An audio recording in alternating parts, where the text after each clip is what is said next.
Bueno, buenas tardes. Agradezco acá en nombre de Verónica y la Fundación Lautaro y a todos ustedes la invitación.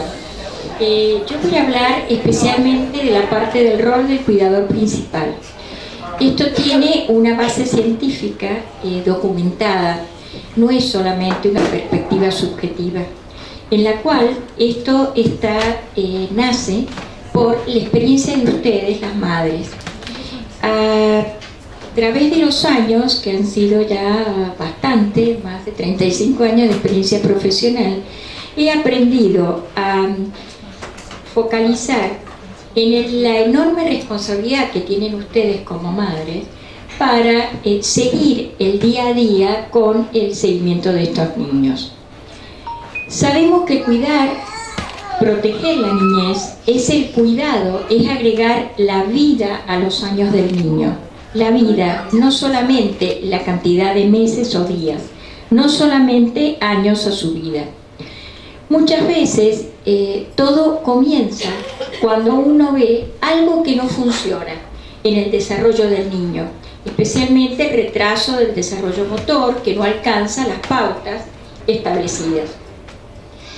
Acá hago especial referencia y las disculpas en nombre de todos los profesionales que ustedes, habiendo llevado a sus hijos a los controles pediátricos, a los especialistas, no pudieron saber identificar cuál era la enfermedad que tenían. Comparto la opinión de ustedes y esta es una de las funciones de la Fundación y de toda asociación de padres que permite la difusión de las enfermedades poco frecuentes para que puedan ser diagnosticadas precozmente. Uno ve una dificultad, pero es como la punta del iceberg, que hay que ir a la profundidad y saberlo. Muchas veces cuando ustedes han ido la primera vez han dicho, bueno, su hijo no camina porque no lo compare con los otros hermanos, han habido alteraciones en la vida familiar, fallecimientos, separaciones o otras situaciones que todos tenemos y que consideran que es la causa. A eso vamos con la situación preclínica, es decir, esa punta del iceberg tiene una profundidad mayor que traduce un compromiso funcional, orgánico y en los últimos años es multisistémica, porque al comienzo uno conocía estas enfermedades como las del cerebro, como la de los ojos, como las del hígado. Y uno, con el devenir de la ciencia, va identificando ese compromiso multisistémico, porque la persona es un todo y la expresión y expresividad de los genes y de estas alteraciones en las proteínas y demás se ven en muchos sistemas. En la etapa normal de la vida nos encontramos con muchas situaciones que son fisiológicas, de enfermedades limitantes para el desarrollo de una persona y actividades de la vida diaria. Pero eso no significa que sea inoperante la persona.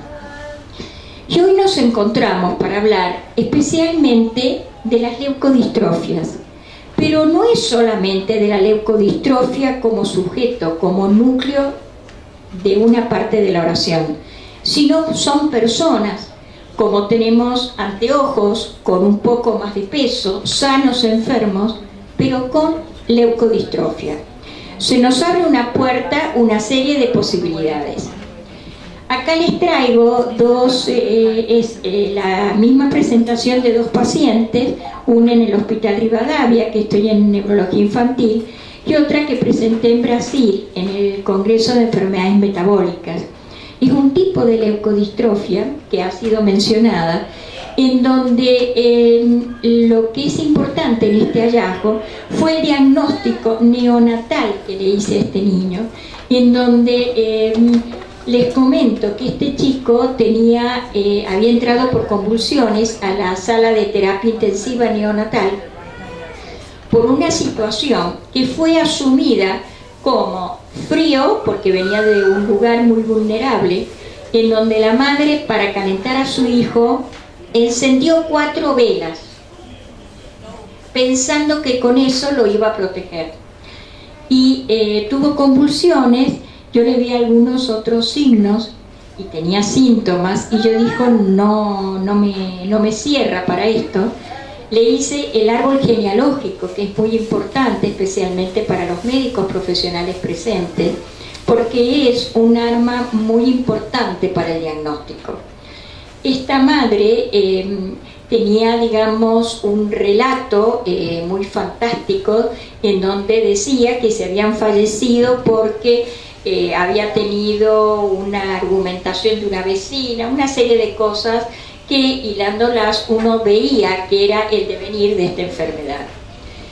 Con las lesiones que tenía en el cerebro y todo, y frente a esto y el patrón hereditario, realicé el estudio enzimático. Me salió 0 de nivel de galactocerebrosidasa, y por eso la clínica del chico. Hoy actualmente tiene 4 años. Y 8 o 9 meses más tarde me llaman del Servicio de Neurología de Adultos para diagnosticar algo que ellos todavía no les cerraba. Un chico que a los 16 años, como decían los expositores anteriores, y Norma había dicho especialmente con la parte de psiquiatría, un chico que empieza con depresión cuando empieza a trabajar. Hasta ese momento se había desempeñado normalmente, y frente a esta depresión empiezan los estudios, son tomados como si fuera una esclerosis múltiple, con medicación apropiada, con interferón y demás. Y cuando veo las imágenes en ese momento, yo digo, son similares a las de enfermedad de Krabbe. Le pedí el estudio enzimático y obviamente me dio también, pero una etapa muy tardía. No pudimos hacer aún el estudio molecular, pero bueno, con esas imágenes, la clínica y el enzimático, uno hace el diagnóstico, salvo en el segundo caso, en donde uno toma especialmente por el consejo genético de la familia. ¿Todo esto a qué viene?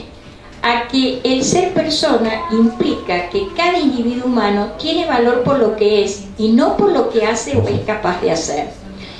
Esto es una consideración que justifica por qué ustedes están haciendo el día a día, por qué la fundación trabaja y por qué muchas otras fundaciones también lo hacen, porque nos interesa más allá de las capacidades que tienen.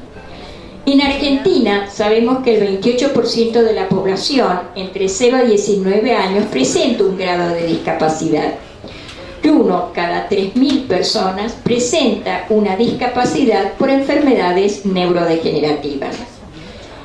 Hemos mencionado estas etapas que ustedes pasan y que hemos escuchado a través de las presidentas y miembros del comité ejecutivo de cada una de las asociaciones, que es la primera noticia.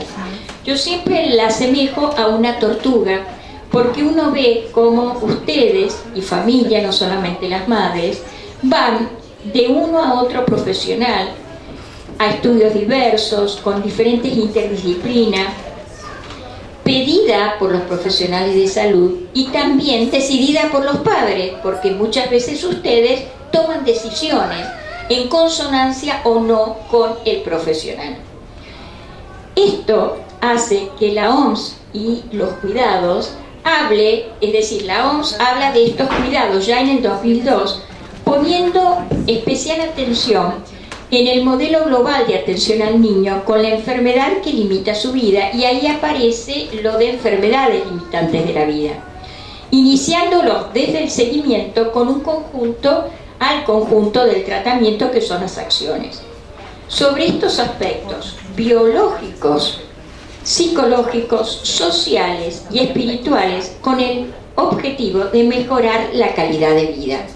Y de ahí nace toda la parte de políticas públicas, en donde las leyes, y la ley que nosotros tenemos más precozmente que en la mayoría de los países de Latinoamérica, que es la ley de las enfermedades poco frecuentes o raras, no por lo feo por raro, sino por lo que sea de muy baja prevalencia. El objetivo de todo esto es el alivio del dolor y otros síntomas, no alargar ni acortar la vida, dar el apoyo, reafirmar la importancia de la vida, considerar la muerte como algo normal, es decir, como algo que es una etapa de la vida, y proporcionar los sistemas de apoyo, dar apoyo a la familia durante la enfermedad y el duelo. Esto es un objetivo que es como la resiliencia. No he tenido todavía el libro, pero ya lo voy a leer. Vos mencionabas sobre lo que es la resiliencia que han tenido, que es fundamental. Yo soy mendocina y para mí este es el Aconcagua, es la fuerza de todo, como ustedes tendrán otros. El bienestar de cada persona involucrada en su contexto con el mantenimiento de la comunicación interpersonal.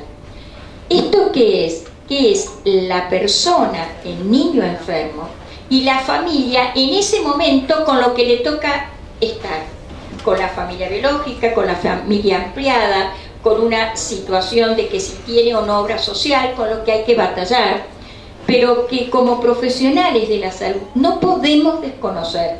Uno no puede pedir un estudio que significa que la persona, por creer que con eso va a salvar a su hijo, tenga que vender el auto, la casa o alguna otra cosa. Y hoy la OMS ya define la salud como un modelo biopsicosocial. Antes era ausencia de enfermedad, pero ahora vemos que es más de eso. Ahí encontramos al enfermo, al hijo de ustedes, que tiene no solamente la vulnerabilidad, sino la fragilidad. Es decir, que uno sabe que es como un vaso de vidrio, como anoche que estábamos cenando, Lautaro se torcía, se levantaron de la otra mesa y decían acá se cae. Esa es la fragilidad, pero va más profunda. No es solamente la consistencia del material que está hecho o de la salud que tiene, sino de esa vulnerabilidad que lo hace mayormente blanco para una serie de cosas. Acá vemos que este respeto está tomado en la ONU, en donde dice que el minusválido tiene derecho a su dignidad, cualquiera sea el origen, la naturaleza o la gravedad de la enfermedad o deficiencia. Tiene los mismos derechos de todos los ciudadanos, y lo que implica poder gozar de una vida decorosa, desarrollando al máximo sus posibilidades, lo que vos decías, Verónica, esta mañana, de lo que pudieron conseguir a través de la fundación, de la silla de ruedas para ir al mar. Eso obviamente nos parece estar viviendo en otro siglo, en otra era.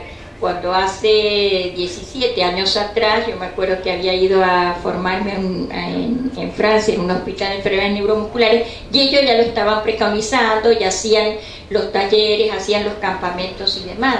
Es decir, que llegue a nuestras manos es muy importante.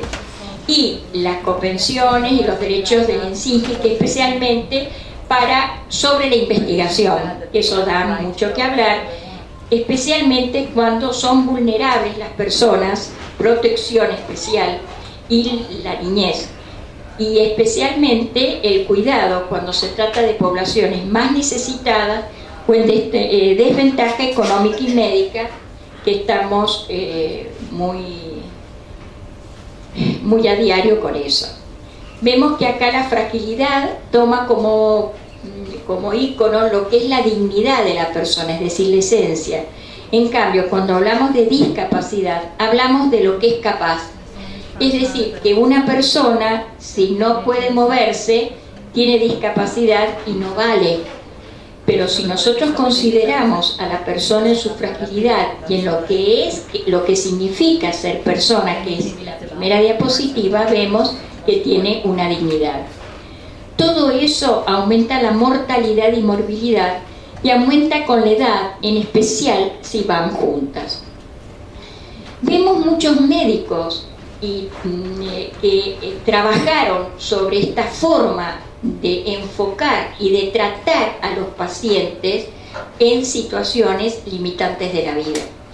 Fue en la antigüedad, con Avicena y otros, Hipócrates, después vimos a Oller, a Flester, a Jerome Lejeune, que es el que diagnostica la enfermedad genética del Down. Van a venir ahora de la fundación el 6 y el 9 de noviembre, hay unas conferencias. Después tenemos en Estados Unidos a Pellegrino Edmund, que habla especialmente de lo que es el humanismo en la medicina, y es el trato y la relación médico-paciente. Y acá pongo a Marcela Gargiulo, cuando nos vino a visitar, que le invité a una conferencia en el Rivadavia, pero que ella es de la Pitié-Salpêtrière, y su foco es fundamentalmente el realizar el diagnóstico y los estudios, el acompañamiento en los estudios neurogenéticos. Es decir, estas enfermedades que son hereditarias, que la van a sufrir varios en la familia y que necesitan una consideración especial. En la vivencia de la práctica médica, por confidencialidad no puedo dar muchos detalles, pero más o menos lo han esbozado, especialmente en las ligadas al X. Es terrible lo que sufre la mujer, la abuela, y lo que muchas veces se tiene que ligar, como decimos los argentinos, o escuchar lo que le dice el padre del hijo, porque este chico ha salido afectado. Esta profesional, Marcela Gargiulo, que es una médica, es una psicóloga argentina, psiquiatra, doctorada en la Sorbonne, tiene un libro que, si ustedes lo pudieran leer, es muy importante, que es Vivir con una enfermedad genética. Después tenemos la ética del cuidado, el pacto con el paciente, es decir, hay muchos que tomaron esta forma de atención y de abordaje en las enfermedades limitantes de la vida.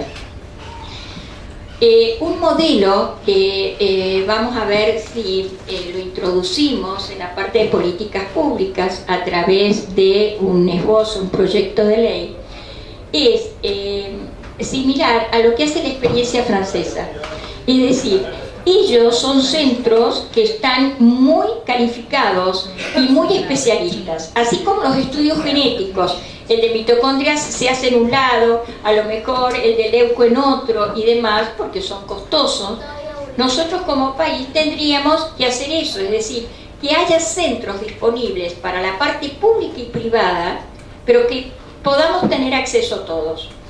Y como los pacientes con enfermedades limitantes de la vida es muy difícil el traslado para las madres, los padres y todo lo que ello supone, hacer que, por ejemplo, en Francia lo hacen especialmente en la Universidad de Lyon, en el Hospital Civil de Lyon, es cada 2 meses van los profesionales subespecialistas a las regiones o a los hospitales en las cercanías para que congreguen en esos centros las enfermedades y puedan ser atendidos. Las guías americanas de pediatría hablan de que los profesionales tienen que expresar los conocimientos y una de las cosas importantes es hablar con los padres y ser un proceso diagnóstico cambiable y aceptar de que los padres puedan realizar varias consultas y que se puedan derivar en el momento que ellos quieran y que lo expresen, que no tengan vergüenza de decirle, mire doctora, quiero buscar una segunda opinión. Es un derecho del paciente a formular preguntas y es muy importante estas dos cosas, que es el impacto emocional y la sobrecarga del cuidador, que es a lo que me quiero referir. Bueno, lo que son las enfermedades limitantes de la vida ya las hemos diagnosticado, lo hemos dicho, y ahora vamos a ver lo que es el impacto, es decir, cuando uno dice el diagnóstico es un impacto muy grande para la madre.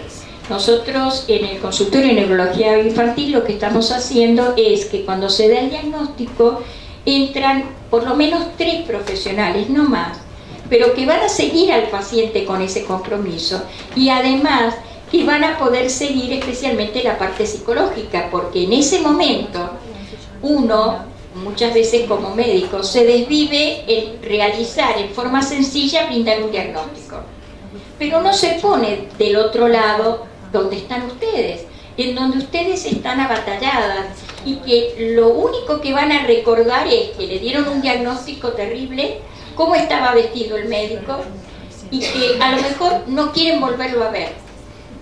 Entonces es importante conocer ese impacto y se puede cuantificar. Muchas veces entre los colegas o profesionales piensan que todo esto es como una vez me dijeron, bueno, encárgate vos del seguimiento psicológico y yo hago la parte médica. Y yo le dije, no, yo también hago parte médica, esto es una forma de abordarlo, pero no significa que uno va a suplantar al psicólogo. Entonces, hay que ver el estado de si son afectados o no, la necesidad de contar con profesionales calificados para transmitir estos diagnósticos. No cualquiera puede dar un diagnóstico, son habilidades personales, son habilidades comunicativas, es experiencia. Entonces, si un pediatra, un médico especialista, no puede darlas, no hay que tener soberbia, es decir, derivarlo a quien pueda y que tenga esas habilidades para no realizar un impacto muy grande en la persona y una sobrecarga. Hay una ley que es la ley que es para las enfermedades raras y por eso está reglamentada y en teoría tiene mucha trascendencia. Esto sale de lo que uno va a decir como ética del cuidado. Es decir, independientemente de la edad del niño, desde recién nacido, cuando sea un adolescente o cuando se va, tenemos que cuidarlo al enfermo y tenemos que acompañarlo.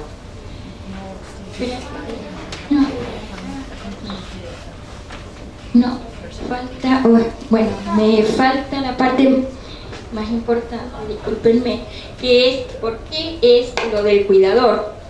Porque el cuidador es el que va a cuidar, va a cultivar a cada una de las personas que tiene a su cuidado.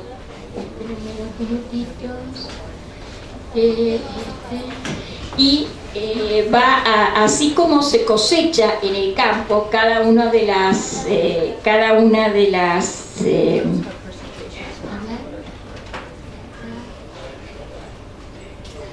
¿me podés venir un momento? Fíjate bueno, el rol del cuidador es fundamentalmente el que cuida día a día a la persona. Y en este cuidado entra no solamente el paciente, sino que hay que cuidar desde la parte de salud también al cuidador, es decir, a ustedes como madres, en donde tienen que tener cada uno los espacios digamos, de recreación. El niño no puede vivir con terapias para ser sumamente estresado, ni ustedes como madres, como padres, tienen que estresarse para realizar esto. Entonces, la idea de todo esto es poder ayudar a sobrellevar esto, no solamente a ustedes como familia, sino también como... A ver, sí, ese, a ver. Sí. Acá. La anterior. Acá. Entonces, decíamos que el que realizó, la verdad,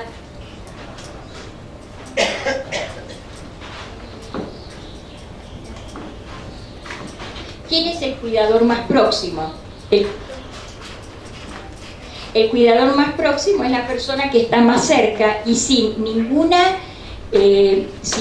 estudio especial o profundo pudo realizar y saber qué es lo que tenía que hacer. Un pionero en esto fue el doctor Gian Antonio, pediatra, muy importante en toda Latinoamérica, en donde nos decía que había que acompañar al paciente. Si no puede ser curado al menos, debe ser acompañado hasta el final, con los cuidados paliativos en las etapas terminales de su vida. Intentan conseguir la mejor calidad posible hasta el fallecimiento. Se sabe que la sobrecarga del cuidador y el impacto del diagnóstico disminuye cuando se sabe la enfermedad con nombre y apellido, es decir, cuando se tiene el diagnóstico.